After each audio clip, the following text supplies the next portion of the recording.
কলা গাছ মুসাইসি ফ্যামিলির প্ল্যান্ট। এর সায়েন্টিফিক নেম মুসা এসপি। গ্রামীণ বাংলার সমাজে বহু শতাব্দী ধরে থোড় রান্না করা হয়।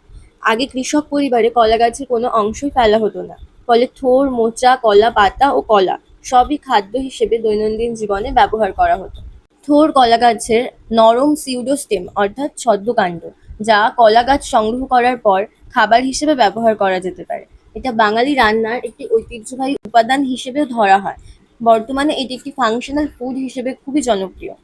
প্রতি ১০০ গ্রাম থোড়ে আমরা পাবো ২৫ থেকে ৩০ কিলো ক্যালোরি এনার্জি, কার্বোহাইড্রেট পাবো ৫ থেকে ৬ গ্রাম, ফাইবার থাকে ২ থেকে ৩ গ্রাম, প্রোটিন ১ থেকে ১.৫ গ্রাম, পটাশিয়াম থাকে ৩০০ থেকে ৪০০ মিলিগ্রাম। এছাড়া থাকে প্রচুর পরিমাণে ভিটামিন বি6, ভিটামিন সি, অ্যান্টিঅক্সিডেন্ট। থোড়ের কিছু হেলথ বেনিফিটও আছে।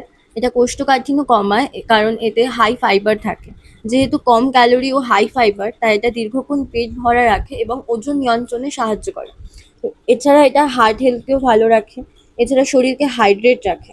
থোড় কাটার সময় ভালো করে থোড়ের আঁশ ছাড়িয়ে নিতে হবে, না হলে এটা রান্নার পরেও খেতে সুস্বাদু হবে না। থোড় কাটার সময় অবশ্যই হাতে ও ছুরিতে সর্ষের তেল মাখিয়ে নিতে হবে, তাহলে হাত কালো হবে না।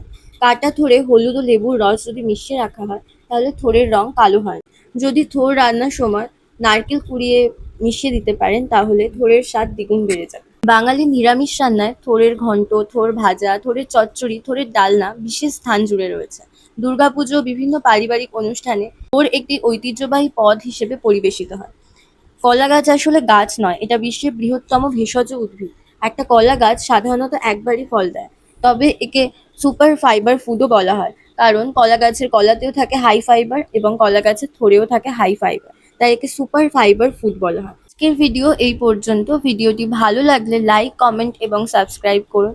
সবাই ভালো থাকবেন, সুস্থ থাকবেন। Thank you.